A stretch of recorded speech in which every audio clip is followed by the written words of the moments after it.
Welcome to Inside the Cave. Today's broadcast sponsor is America Transplant. April is National Donate Life Month, the time to consider becoming an organ, eye, and tissue donor, and to celebrate those who have saved lives through the gift of donation. Join us in this important cause and register your decision to be an organ, eye, and tissue donor at sayyesgivelife.org. The last two seasons, Missouri State and Mid-America Transplant have partnered with Green Up Games. This was supposed to be the third year, but unfortunately with the cancellation of spring sports, this can't happen. However, with me today from Mid-America Transplant is Miss Tara Skaggs. Welcome to Inside the Cave, Tara. Thank you, Mr. Ladd. I'm kind of gushy about the softball team and the organization, so I am grateful to be here today. Thank you. You bet. Well, tell us a little bit more about the Green Up initiative with Missouri State softball team and what that's meant to Mid-America Transplant as well as the families affected. Yeah, the Mid-America Transplant is an organ procurement organization. We're based out of St. Louis, and part of our designated service area also reaches the greater Springfield area.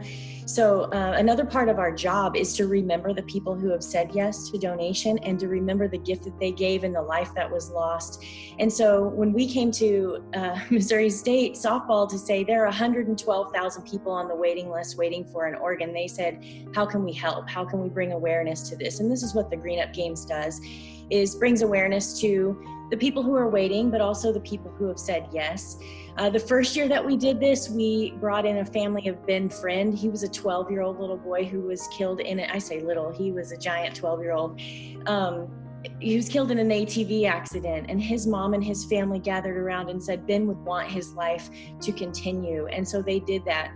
We brought them in the first year, and the softball team rallied around them, allowed them to tell their story, let the mama throw out the ceremonial first pitch. They gathered around her at the pitching mound with tears in their eyes and said, thank you for being here, and just honored them and brought awareness to the cause. And it was such a wonderful day.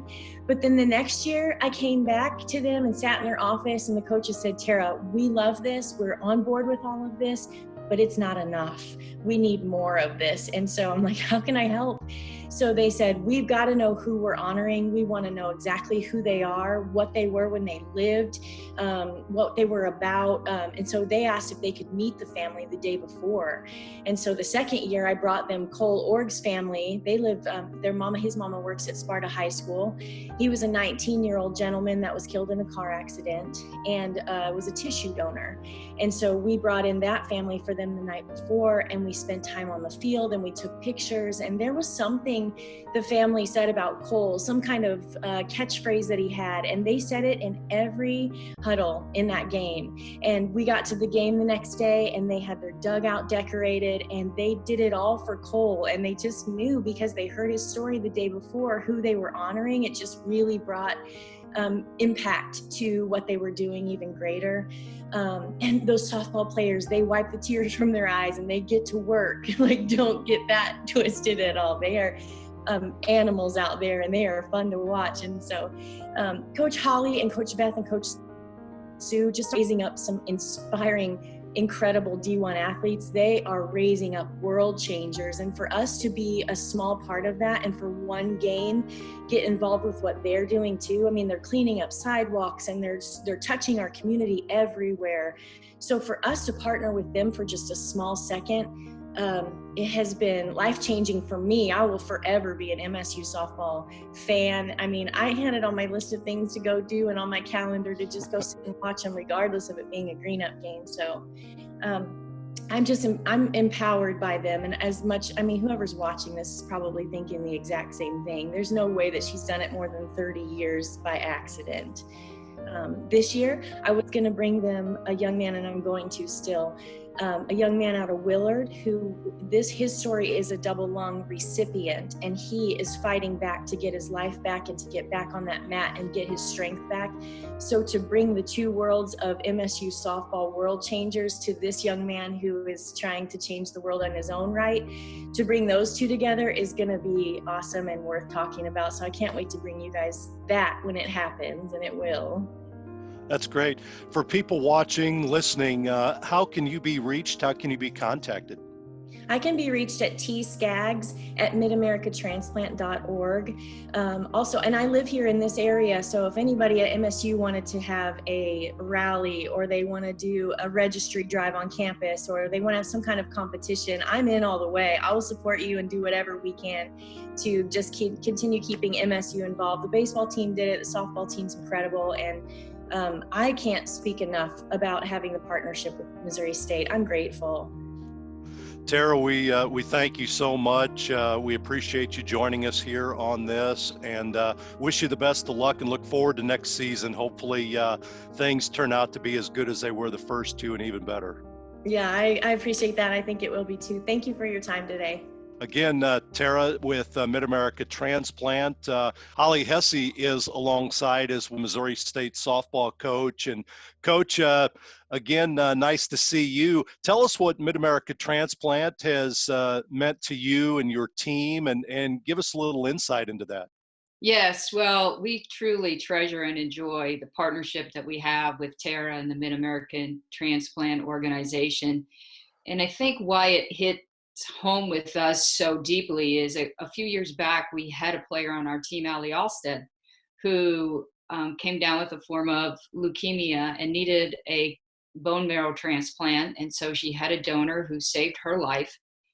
And we, really went through that journey with Allie as a team, and kind of had some insight into, what a difference donation can make. And Allie's doing well now thanks to a donor.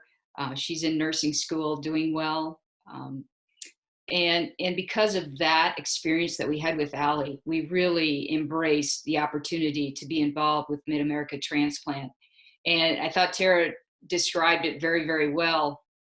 That first year, our players didn't really hear about the person we were honoring until we were on the field. And when we were on the field, they were just so touched, and they were in tears. And they said, Coach, next year we have to know more about the donor and their family and the person that we're honoring. And that first year, we also honored Allie's donor, who flew in from California. So that was a big year to kick it off. And then, last year it was really special that the parents came out and talked to us at a practice before we had the actual event on the field. And we really got to learn about Cole and his upbringing and the kind of person that Cole was, and his family as a whole. And our players really were touched by that. And Tara talked about the statement that was something he said that we used. And I'm pretty sure the statement was, we're golden was Cole's statement. And that was so appropriate for us at so many, times in a competition, when things are going, hey, we're golden.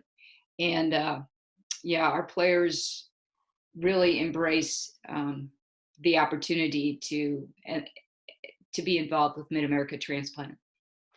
A touching story, and obviously with Allie's connection, obviously a very personal one for you and the team. And I know you look forward to working with them again in the future next year. Hopefully we get on the field here real soon, right, Coach? Absolutely. Well, Coach, let's get to it. How have you been during the quarantine time? It's been 5 weeks, 6 weeks. How are things going with you? Well, Tom, it was kind of a perfect storm for me. This is my 40th season of Division I softball as a player, as assistant coach, as a head coach. And in 40 years, I have never had a family emergency or illness that required my presence at home. And this year, actually, the weekend before the season was called off, we were at a tournament at Oklahoma State.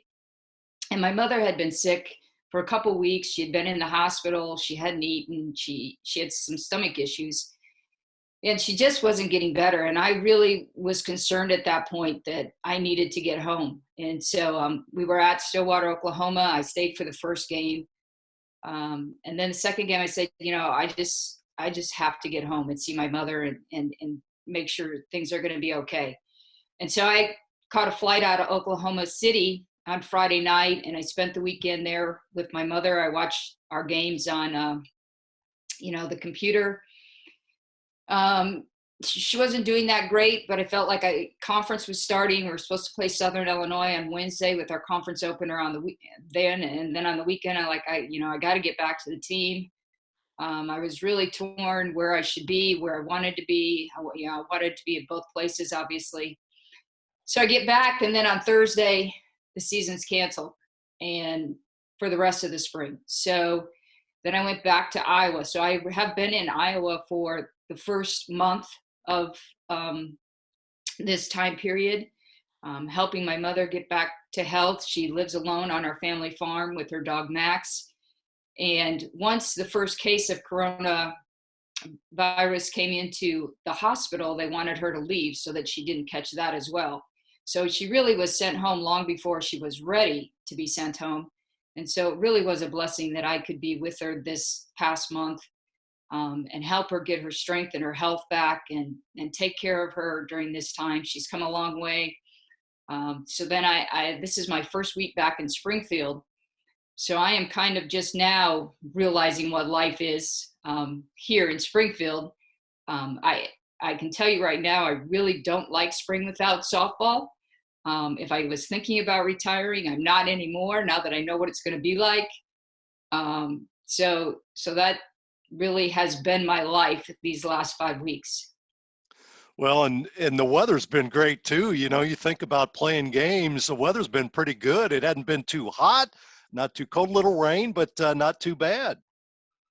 Yeah, certainly the nice weather makes me definitely want to be outside. Now, yesterday, we were supposed to play Wichita State this week. I don't think that would have happened on that particular day, but the weekend is looking pretty good, and it should be senior weekend, and we should be honoring our senior class and playing Indiana State in a 3-game series. And every game day, I'm just really sad, and just miss seeing the staff. I miss seeing the team. I miss the competition. Shoot, I said to the team the other day, I miss competition. I miss the winning. Heck, I even miss losing right now.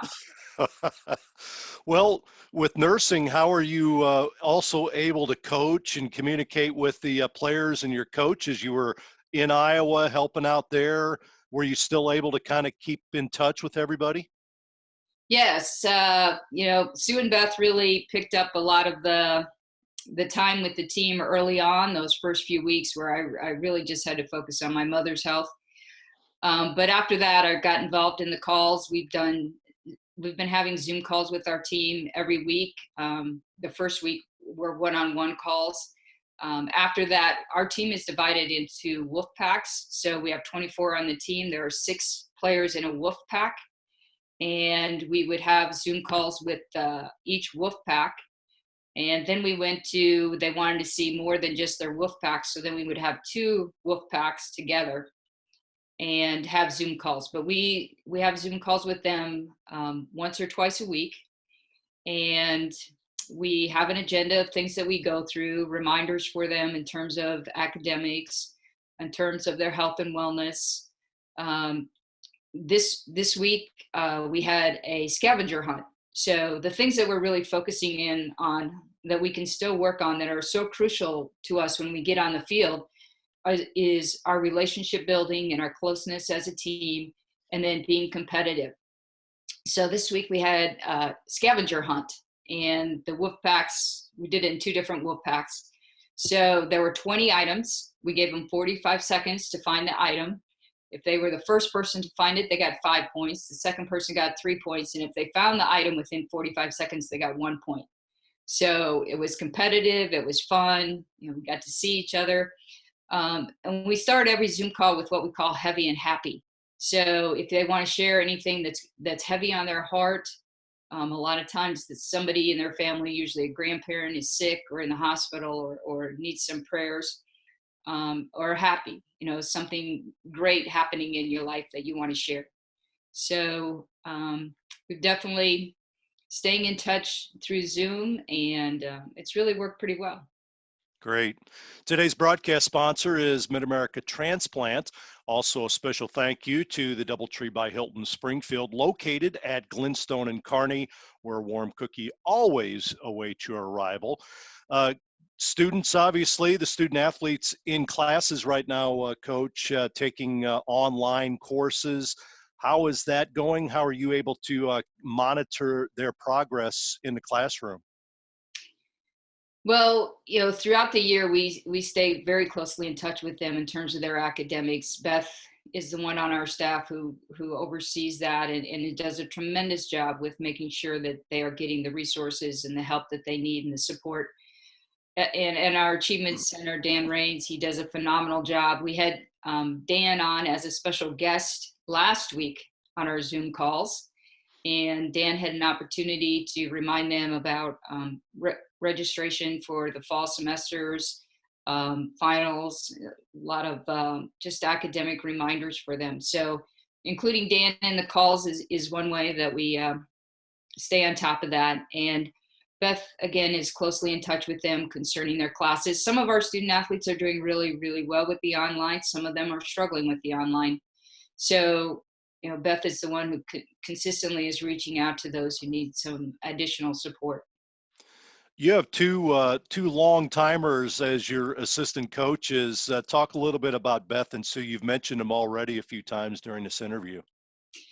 Yeah, this was a big year for them because is Sue's 30th year and it's Beth's 25th. And so we had a big celebration planned, our opening weekend, or the weekend that we were supposed to play Illinois State, because Tina Kramus is an assistant at Illinois State and she's an alum of ours.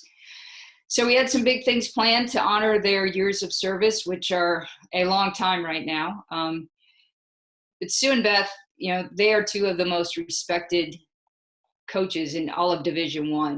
Even though they're not head coaches, they are well known within our profession. They are well respected within our profession.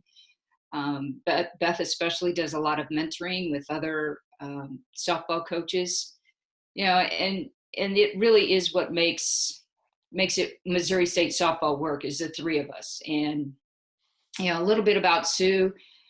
I've spent more days with Sue than anybody else on the planet, 30 years of working together. Sue is one of the most loyal people I know, just a quality person full of integrity. And really kind of what makes it work is we all get to do the aspects of the job that we love to do. And Sue loves paperwork. Like, I go in her office and her desk is covered in papers because she loves the budget stuff.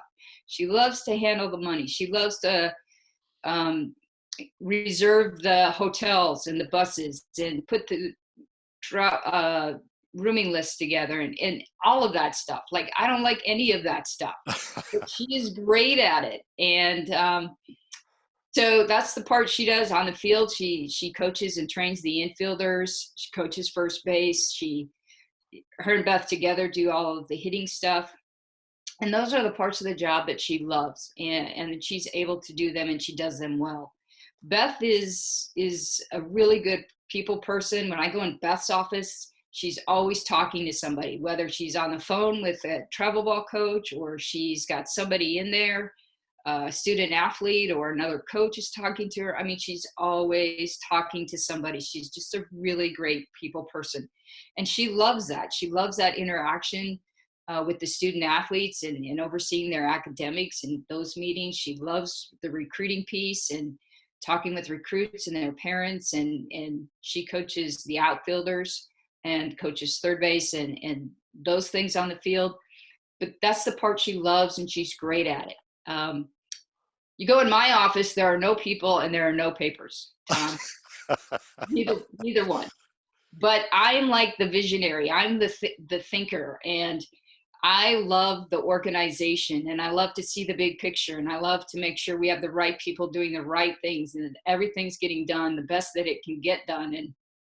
And I love the mental training part of it, and I love the team building part of it, and I love the leadership part of it. And in terms of coaching the team, I love the pitching piece. So I'm able to do the things I love and the things that I'm really good at. And with the three of us, it just has been magic now for 25 years. Yeah, over 800 victories for you and the staff. That says a lot. Again, today's broadcast being brought to you by Mid-America Transplant, inspired by life. Also, big thank you to Missouri State Bookstore. Shop online at MissouriStateBookstore.com for all your bearwear needs. Coach, you got players spread out all over the Midwest and the country. Besides your scavenger hunts, what are they doing to stay in shape these days? Well, our team is very dedicated to their training and their workouts. And, Coach Frey, our strength coach, who again does a tremendous job with our team in terms of their strength training and conditioning and their flexibility and their mobility, sends them their workouts. At this point, we as coaches, according to NCAA rules, can't be monitoring those, although we would love to. But I know that they are getting their workouts. I trust that they're doing their workouts. Our training staff also is sending them additional things to be doing in terms of mobility. And so they're definitely receiving the information that they need to stay on top of those workouts. We certainly encourage them to continue their technical skills with drills that we do at practice. Look up YouTube videos, find drills on your own. Right now, their main focus is getting ready for finals, as this is the final week of school. One more week, actually next week's the final week of school. And NCAA wise, we can have no contact with them next week or the week during finals. So we really, that's the main goal right now. Be ready for your finals, do well on your finals. The week after finals, we will have end of the year meetings with each athlete at that time. Well, you'd mentioned the NCAA. I know they have announced that senior athletes in the spring sports are able to come back if you and the university allow it and the players want to do it. What's the status on that for your seniors? You had some good ones. Yes, we had five seniors on the team. Now, Erin Griesbauer is a pitcher for us. She will move on to grad school at Mizzou in the fall. Darby Jerling is an outfielder for us. It really was a tough decision for Darby. I mean, Darby had an injury the second day of the season, resulted in a concussion. She wasn't even able to play beyond the first day of her senior year. She took her a long time to decide, but she also has been accepted to a grad school in Indiana, and so she will move on to grad school. Hannah Hendricks was already a fifth-year senior, really spent a lot of time debating on what she wanted to do. But throughout her career, she had several shoulder surgeries. She had several concussions. She was in a bad car accident last year. So just health-wise, it really is best for her to decide that she shouldn't come back for a sixth year. Her body and health needs to be her priority right now. So those three will not be back with us. We do have the two others. Darian Frost will be back for her sixth season, as she was a medical redshirt a year ago, came back for her fifth year. So she's in grad school here at Missouri State. She will complete grad school by the time she's done. But so happy that Darian gets another chance for his senior year. She's certainly a big player for us. And I think that another year will really help her get her skills back. And then Madison Orr. Madison was a junior college transfer walk-on that we kept, and just a delightful young woman who knows her role is to be the bullpen catcher primarily, and she loves that. So she will come back for what will be her third season with us. So of the five, we have two that will return. And having Darian back, she was an all-conference type performer before the injury, and obviously slowed her down a little bit this year, but that extra time now to rehab and get ready for that final season should be huge. Yeah, absolutely. Darian is one of our vocal leaders, one of our most respected players by the staff and the athletes themselves on the team. Her leadership skills are huge. Her role as catcher is huge. And most coaches call the pitches from the sideline, but Darian is so good at pitch calling that she calls all the pitches. And even if she's not catching, she calls the game from the Wow. sideline. That's how valuable she is in understanding how to set up hitters. So, yeah, offensively, she was really struggling. And hopefully that part of her game now has more time to catch back up. You bet. Special thank you to today's broadcast sponsor, Mid-America Transplant. We'd also like to thank Hotel Vandevort, Springfield's first urban boutique hotel. Coach, talk about the season as it started. I know it stopped abruptly, but how were they progressing heading into conference? Well, this was a team that I really thought would benefit from a very challenging pre-conference schedule. We were coming off back-to-back 30-win seasons. We had Stephanie Dickerson returning, who is a 20-game winner as a pitcher in her sophomore year. We had Darian back. We returned all our starters from a year ago, with the exception of third base and Kiki Mason, who was an all-conference, all-region player. She was a big loss for us, but that was the only loss that we were absorbing. So I thought this team really would benefit from a challenging pre-conference schedule, and it was definitely challenging.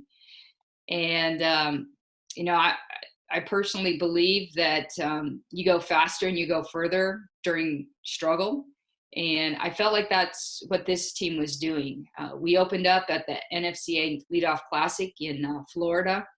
It was 5 games against Power 5 conference teams. The highlights down there were a 1-0 loss to Minnesota, who went to the Women's College World Series a year ago, and a 3-0 win against Baylor, who was then ranked in the top 20 the rest of the year. So early on, we showed that we could really compete with strong teams.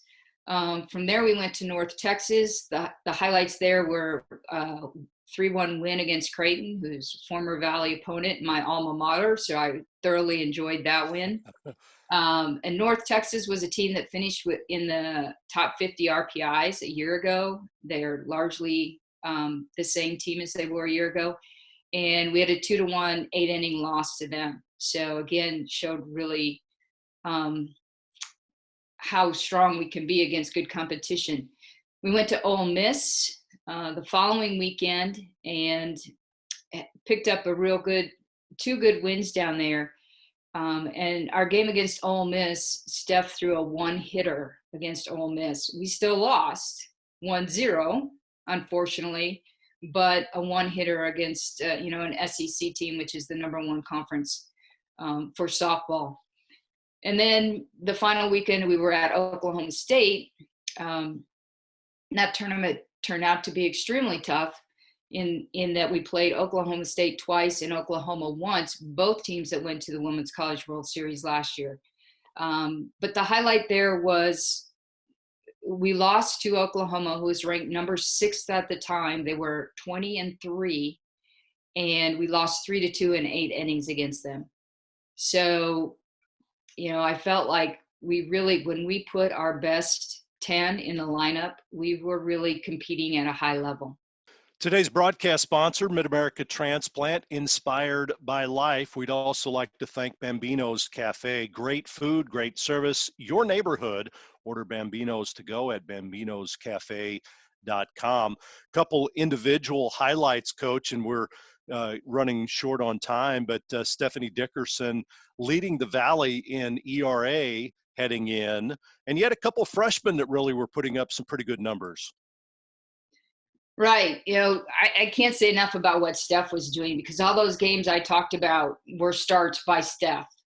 She got all the tough games, and she kept us right there and gave us an opportunity to win all of those games. I mean, just was having a phenomenal junior year. And she's somebody who will come back and play for 2 more years for us. It was great to see a couple freshmen who really took no time at all to step up to this level of play. Tess Weekly, a freshman, she's just a utility player. She is a really good catcher, can play either corner very well, played a lot of first base for us. and just a really confident, strong hitter. Hit the ball with power, had 3 home runs for us, hit the ball with consistency. She is going to be dynamite for us for, throughout her career. And then Olivia Crable, who was a transfer from Central Missouri, but transferred in with still 4 years of eligibility. So really a freshman as well, eligibility-wise, stepped in at that third base position for us. Defensively, was doing a solid job, and offensively also very consistent, had a lot of power. So having 2 young players who really stepped in and made lots of big contributions their first year. I'm really excited to see what they do with their remaining time here. That, and with Stephanie coming back for 2 more years, that is huge. Coach, we have a fan question for you today. It is courtesy of Greek Corner Screen Printing and Embroidery, Missouri State Athletics official screen printing partner. Shelby asks, up to this point, what has been your most memorable game as a head coach of the softball Bears? Wow, having coached, over 1,600 games, there's a lot to choose from there. But I'm going to say my most memorable game was hosting the Missouri Valley Championship at Killian Stadium in 2011. So it was here on our home field. It was memorable in that we beat Drake in the championship game 7-4. And it was memorable because we hosted, and my parents were there. And my parents had attended 2 of the championship tournaments, and we won both of those that they were at. And one was at Northern Iowa in 97. And then this was the second one they had come to in 2011. And so the fact that my family was there, we hosted it at Killian. It propelled us into the NCAA tournament. I know Kyle said to me after that, well, you need to get your parents to more championship games. So that's probably true. Well, and I would have thought maybe that win over your alma mater this year, Creighton, would be up. I'm sure that's up there, but maybe not number 1. Yeah, Coach, it's always fun to beat Creighton for sure. You bet. We're just about out of time. You're still out there recruiting. Is that going okay? Even though you're confined at this point, how's recruiting going? Well, we will have 3 incoming freshmen next year. Ellie McCoy, Annie Mueller, and Skylar Shaw will join us. So we will actually go from 24 to 22 next year. And so we're pretty well set there. Obviously, we have a dead period now through the end of May, so everything is a little bit at a standstill. But whatever we are allowed to do, we certainly are doing. Very good. Coach, great job today. I was really looking forward to doing some of your games again this year. I missed that, but look forward to next season. I'm sure fall is going to be very important for you and the softball Bears, right? Well, yeah, and I just hope we have a fall. Right. The more you listen to the news and the scientists and things are unknown, I think, for quite some time now. And I just hope that we have our student athletes back on campus in the fall. Coach, nice to see you again. Nice to talk to you. Thanks a lot. You too, Tom. This has been Inside the Cave, presented by Mid-America Transplant. Again, April is National Donate Life Month, a time to encourage all of us to register as organ, eye, and tissue donors and to celebrate those that have saved lives through the gift of donation. Join in this important cause and register your decision to be an organ, eye, and tissue donor at sayyesgivelife.org. Be sure to tune in next time as Art will visit with men's golf coach Neil Stafford.